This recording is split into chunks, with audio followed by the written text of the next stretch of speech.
What is going on, everyone? Badger here. Like and sub, and let's get into this. There are two types of people when it comes to Snow White. Certainly the Rachel Zegler release of Snow White, and that's the ones who have seen everything she said. You know, you watch YouTube, you watch TikTok or Instagram, and you've seen the clips, and you've heard the interviews, and you go, "God damn, is she unlikable? I don't want to see her. I don't like her." Gal Gadot, Kal-El, no, and so you think this movie is going to flop. You've heard the controversies with Peter Dinklage and the CGI dwarves, and just everything you've seen and heard about the movie leads you to think this is going to be a. Then there's the other people. There's the Robert Meyer Burnett's that go, no. Normies don't pay attention to controversies like this. All normies are going to hear is that this is a live action Snow White. They'll point to Mufasa. They'll point to the fact that Disney, and I will point to this too, that Disney can force this onto more screens than other movies can. China, that they all have deals that they can force this onto more movie screens. Now, does that equate to people buying tickets for it? No, because we've seen the controversy of entire theaters apparently being empty when they should be full. So it is out though. There is no box office mojo yet, but there is a Rotten Tomatoes. It's currently at a 47%. Just 2 minutes ago was at a 46%.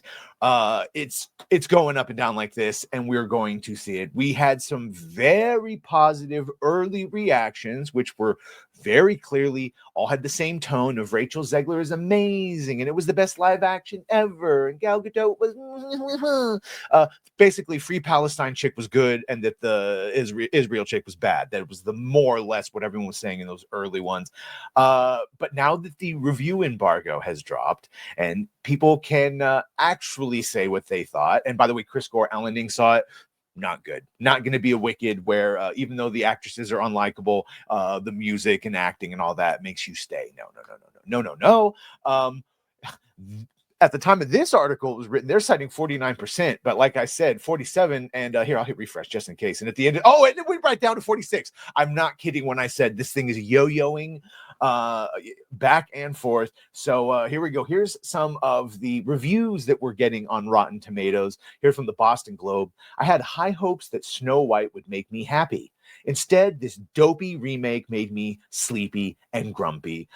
Here from the Nerdist, with an uneven combination of forgettable music, bland choreography, and a few genuine laughs, Snow White fails to find and maintain its footing.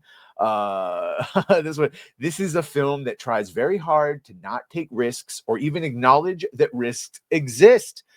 The result is a hodgepodge of awful CGI, contrived new songs, and a story full of plot and lacking in substance. I've heard Alan was talking about how it's nothing but just exposition telling you everything that's going on. Remember, show, don't tell, and they tell you everything.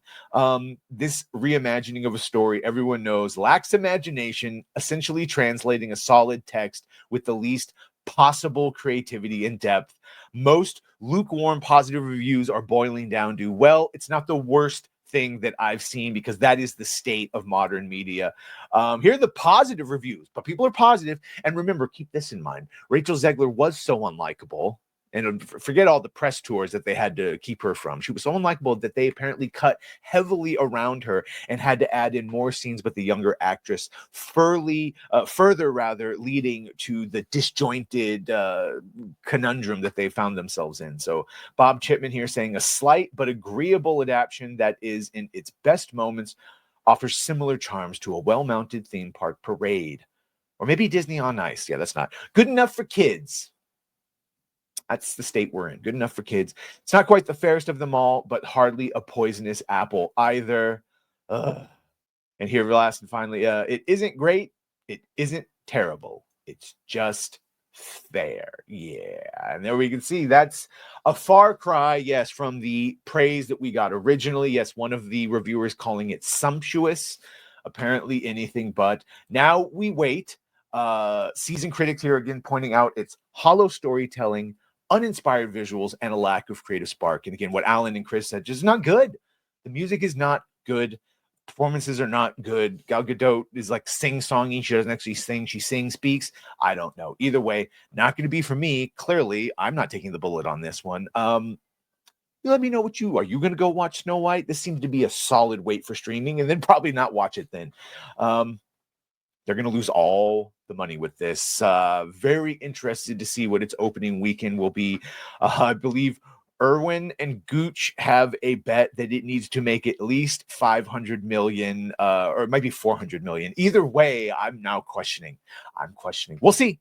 We will see. Assassin's Creed Shadows and Snow White are the two things that have just come out, and I'm very interested to see where they wash out at. Either way, by all means, make sure to like, share, and sub.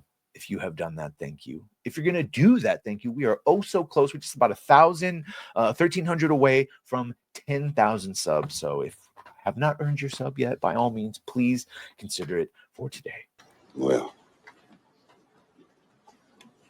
bye.